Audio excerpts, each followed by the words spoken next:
Salam alaikum, bienvenue à tous, j'espère véritablement que kulshi labas. Dans cette vidéo, nous allons encore montrer, alhamdoulilah, que ceux qui s'attaquent au Coran sont tous incohérents, à commencer par Joseph KitKat. Allah ou Yahvé est un roi colérique, guerrier, violent. Allah demande à la Géhenne, au feu, à l'enfer, cette chose incroyable. Chose racontée par la sourate 50, verset 30. Ce jour-là, nous dirons à la Géhenne c'est l'enfer. Est-ce que tu es pleine? Et elle répond, j'en veux plus. Donc c'est ça Dieu, Allah, le Dieu du Coran. Bon, encore une fois, ça c'est bien Joseph KitKat. Il cite un verset, il découpe et il nous dit regardez, c'est ça votre Dieu. Mais pourquoi tu cites pas le contexte? Ah bah oui, qu'est-ce qui se passe? Allah Azza wa Jal, bien sûr qu'il nous dit que l'enfer existe, mais juste avant il dit quoi? Je n'opprime nullement les serviteurs. Ça veut dire qu'Allah Azza wa Jal, il a donné le choix à tout le monde. Si tu fais le bien, tu vas au paradis. On voit ici qu'il y a à côté des versets qui parlent de l'enfer, aussi des versets qui parlent du paradis, et de l'autre côté, Allah Azza wa Jal, il nous explique pourquoi ces gens iront en enfer. Lisons rapidement. Alors, tout mécréant, endurci, rebelle, acharné à empêcher le bien, transgresseur, douteur,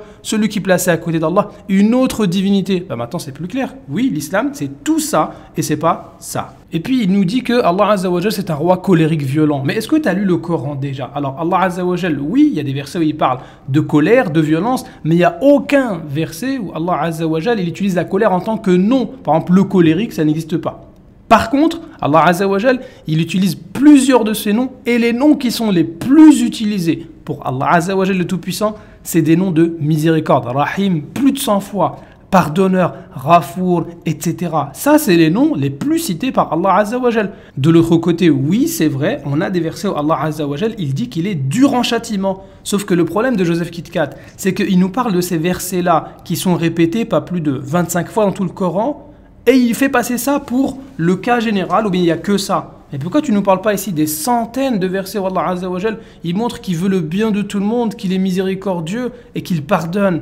Ça, c'est de la déformation. Allah déclare que c'est un Dieu qui préfère les enfants d'Israël, c'est-à-dire les Hébreux, à tous les peuples de la terre. Ça s'appelle faire du racisme, de la discrimination en fonction des ethnies. Donc on peut qualifier clairement que le Dieu de la Torah, de l'Ancien Testament, et le Dieu du Coran est un Dieu raciste. Il n'a jamais choisi un messager, ou un prophète africain par exemple, ou un prophète japonais, un prophète d'Amazonie, un Indien d'Amazonie. Bon alors Joseph KitKat, faut arrêter de parler comme ça, parce que tu sais, tu es sur internet, c'est enregistré, les gens commencent à voir que tu n'as jamais lu le Coran. Alors oui, le Coran déclare que les enfants d'Israël ont été préférés à les autres peuples. Mais d'où il sort qu'il y a eu des messagers que chez eux et pas chez d'autres peuples? Nous avons envoyé dans chaque communauté un messager. Ah bah alors, il n'y avait pas que les enfants d'Israël qui ont reçu des prophètes.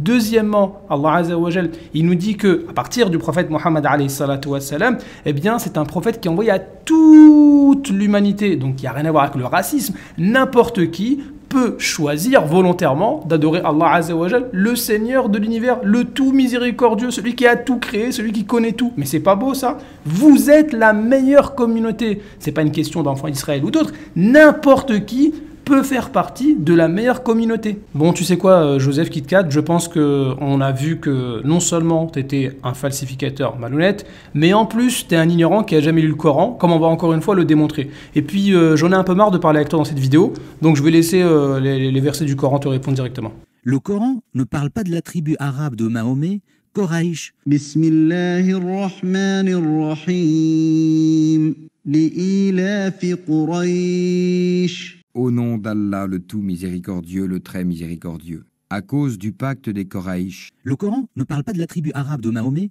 Quraïsh. Li'ilafi Quraysh. Dans le Coran, on ne trouve que les histoires et légendes et personnages hébraïques et juifs. Tous les récits et les histoires racontées par le Coran sont des extraits de la Bible hébraïque juive ou des évangiles chrétiens. ألم يأتكم نبأ الذين من قبلكم قوم نوح وعاد وثمود والذين من بعدهم. Ne vous est-il pas parvenu le récit de ceux d'avant vous, du peuple de Noé, des Had, des Tamoud, et de ceux qui vécurent après eux? L'hégire est un élément fondateur de l'histoire islamique. C'est même le début du calendrier islamique. Pourtant, l'hégire, ou l'immigration, est totalement absente du Coran. والذين آمنوا من بعد وهاجروا وجاهدوا معكم فأولئك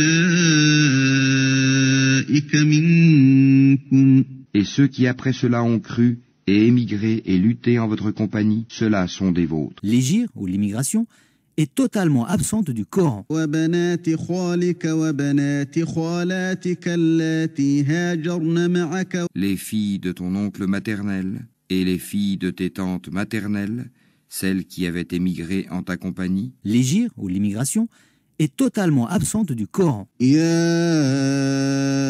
أيها الذين آمنوا إذا جاءكم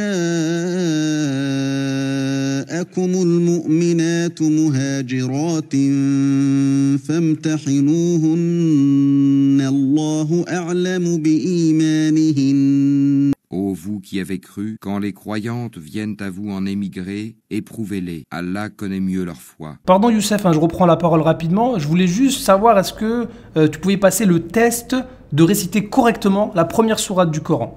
Alhamdulillahi Rabbil Alamin, Malik Yawmiddin. Non, attends. Il est passé où là, le verset Ar-Rahman Ar-Rahim, hein? Parce que toi, tu es un arabophone, soi-disant tu connais l'islam, tu connais le Coran, tu as étudié.